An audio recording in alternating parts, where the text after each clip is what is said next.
नमस्कार दोस्तों, growth capital channel में आपका स्वागत है। बात करेंगे ब्राइटकॉम के बारे में। अचानक दोस्तों बोर्ड मीटिंग हुई। लास्ट टाइम आपको याद होगा कि बोर्ड मीटिंग कैंसिल यानी कि पोस्टपोन्ड कर दी गई थी और कल रात को बोर्ड मीटिंग हमें देखने को मिली, यानी कि 16 तारीख के दिन बोर्ड मीटिंग हुई दोस्तों। और बोर्ड मीटिंग के अंदर 3 बड़े फैसले लिए गए। क्या ये फैसले हैं दोस्तों?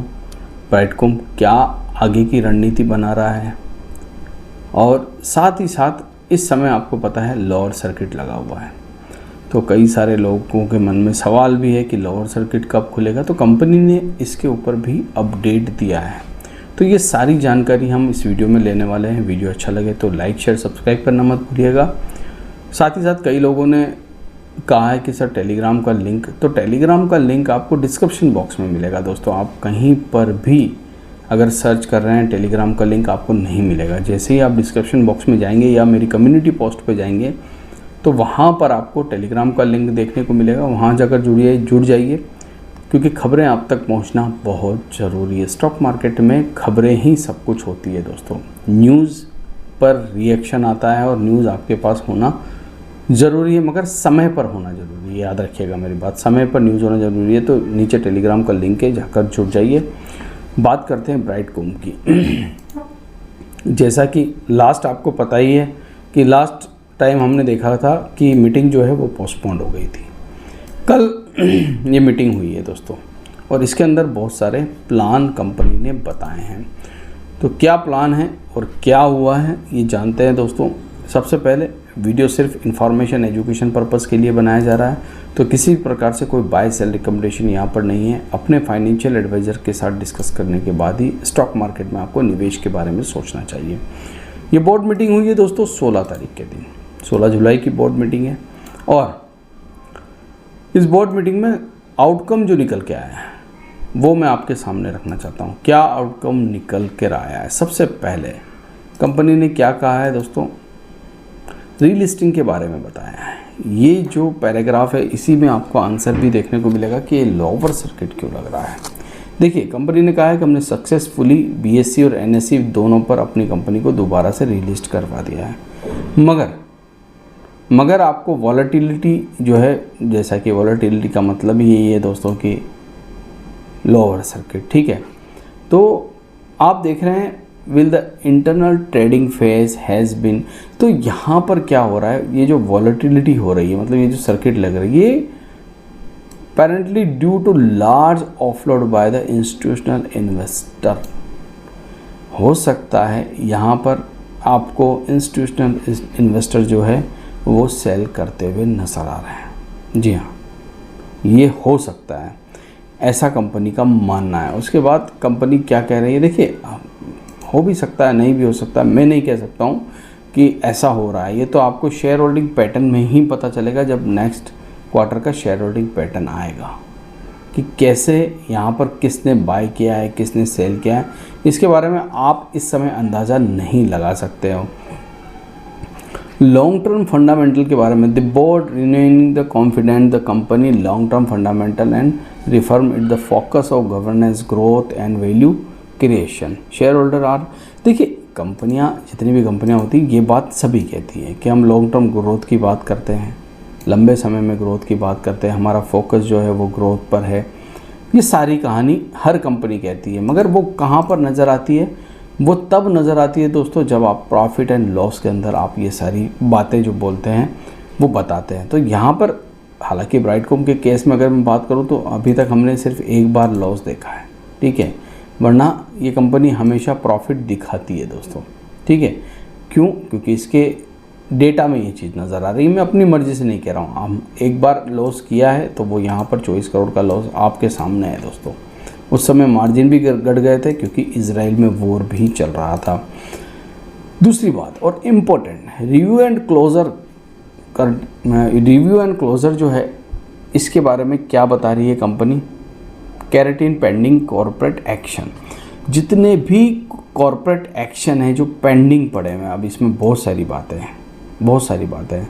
जनरल मीटिंग 30 अप्रैल 2025 को रखी गई थी, आपको याद होगा। उसमें एक रेवोल्यूशन पास किया गया था। वो रेवोल्यूशन क्या था? मिस्टर सुरेश कुमार रेड्डी और नारायण राजू जी। तो अभी यहाँ पर सुरेश कुमार रेड्डी जी की ही बात हो रही है। अपॉइंटमेंट की, जी हाँ, अप्रूवल दिया गया था अपॉइंटमेंट का। और ये जो अप्रूवल है अभी भी दोस्तों, हालांकि अप्रूव हो चुका है, इस जनरल मीटिंग में अप्रूव हो चुका है, शेयर होल्डर ने भी इसको अप्रूव कर दिया है। यहाँ पर अगर आप देखेंगे 85% वोट जो है वो मिस्टर सुरेश रेड्डी के हक में पड़े हैं, मतलब managing director and chief executive MD CEO इस पोस्ट के लिए मिस्टर सुरेश कुमार रेड्डी जी को कंपनी ने प्रमोट कर दिया है। हालांकि ये पहले भी थे दोस्तों, मगर पेच कहाँ फंसा है, पेच कहाँ पर फंसा है कि सुरेश रेड्डी जी अभी भी आपको ब्राइटकॉम में कहीं साइन करते हुए नज़र नहीं आ रहे हैं, कहीं बात करते हुए नहीं आ रहे हैं। उसके पीछे की सबसे बड़ी प्रॉब्लम, जी हाँ, वो यहाँ पर है दोस्तों। इनके ऊपर आपको पता है कि जुडिशरी केस चल रहा है। ये लाइन जब आप पढ़ेंगे तो आपको समझ में आ जाएगा। Mister Suresh Kumar Reddy currently under the restraint from dealing with the security market and applied the matter before the appointment judicially body। ये मैटर अभी ऑलरेडी जुडिशरी के पास पड़ा हुआ, मतलब वो सिक्योरिटी मार्केट में कोई डील नहीं कर सकते हैं। और जब तक वो कोई डील नहीं कर सकते, क्योंकि 5 साल के लिए उन्हें पाबंद किया गया है, तो जब तक वो कोई डील नहीं कर सकते हैं वो इस कुर्सी पर आकर बैठ नहीं सकते हैं। ये सबसे बड़ी प्रॉब्लम इस समय सुरेश कुमार रेड्डी जी के ऊपर है। और ये मैटर जो है ऑलरेडी कोर्ट में है दोस्तों, जुडिशरी बॉडी के पास एक मैटर पड़ा हुआ है। तो जब तक ये मैटर चल रहा है, मिस्टर सुरेश कुमार रेड्डी जी अभी अपना पदभार तो नहीं संभाल सकते हैं, मगर दूसरा भी कोई नहीं संभालेगा, क्योंकि बोर्ड ने इसको अप्रूवल दे दी है। ये एक बड़ी बात है और कंपनी के लिए भी दिक्कत है दोस्तों, ऐसा नहीं है कि दिक्कत नहीं है। सुरेश कुमार रेड्डी जी अगर कंपनी में नहीं है, उनकी जगह कोई और है तो काम चल जाएगा, मगर कुर्सी ही खाली है तो फिर दिक्कत है। साथ ही साथ new technology including AI ML, ये दो टेक्नोलॉजी के ऊपर बोर्ड ने बात की है। Solution not only theme advertising but also digital economy, ये जो चीज़ें हैं ecosystem, digital ecosystem will the company has been active and see the, मतलब आप देखिए लॉन्ग टर्म पोटेंशियल की बात हो रही है यहाँ पर, ठीक है। लंबे समय में कंपनी जो है बात कर रही है, और ये जो बात है कंपनी पहले भी बोल चुकी है, ऐसा नहीं कि पहली बार बोल रही है, नहीं, बार बार ये बोलती है कि हम लॉन्ग टर्म गोल की बात करते हैं, लंबे समय में ग्रोथ की बात करते हैं। सारी चीज़ें रिपीटली आ रही है हमारे पास, रिपीटली आ रही है। फिर भी कंपनी ने बोर्ड मीटिंग के अंदर काफ़ी कुछ चीज़ें की है, जैसे कि एक चीज़ मिस्टर सुरेश कुमार रेड्डी जी को लाने के लिए उन्हें वो रास्ता बना रही है।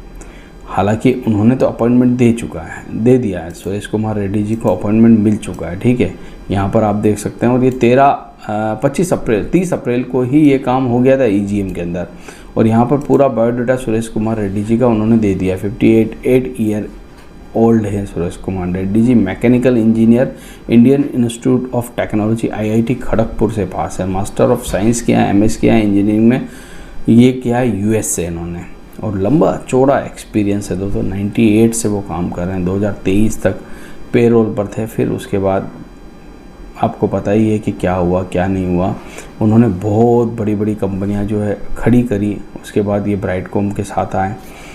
मगर अभी भी सुरेश कुमार रेड्डी जी पूरी तरह काम नहीं कर पा रहे हैं कंपनी में। क्यों नहीं कर पा रहे हैं? क्योंकि कानूनी अड़चनें हैं दोस्तों। तो ये दोस्तों पूरा जो है कल की मीटिंग का लेखा जोखा है। इसमें 2 चीज़ें हैं, एक कंपनी ने बताया कि क्यों वॉलेटिलिटी है, क्या दिक्कत है, क्यों ओवर सर्किट लग रहा है, ऑफलोडिंग ज़्यादा हो रही है, हो सकता है, कंपनी का मानना है। मैं नहीं मानता कि कोई इंस्टीट्यूशनल जो है ऐसा कर रहा होगा। यहाँ पर सभी जो है जब ऑर्डर लगा रहे हैं दोस्तों तभी 5-5 करोड़ शेयरों के ऑर्डर जो है वो सेल साइड में लगे हुए, पैनिक है। काफ़ी लंबे समय से लोग इस कंपनी में निवेशित है, पैनिक है उनमें। देखते हैं वो पैनिक कब तक ख़त्म होता है, और जब पैनिक ख़त्म होगा तभी आपको सब कुछ नॉर्मल होते हुए देखने को मिलेगा। आशा करता हूँ कि वीडियो आपको अच्छा लगा होगा। अगर अच्छा लगा है तो इसे लाइक शेयर सब्सक्राइब करना मत भूलिएगा। थैंक यू, धन्यवाद।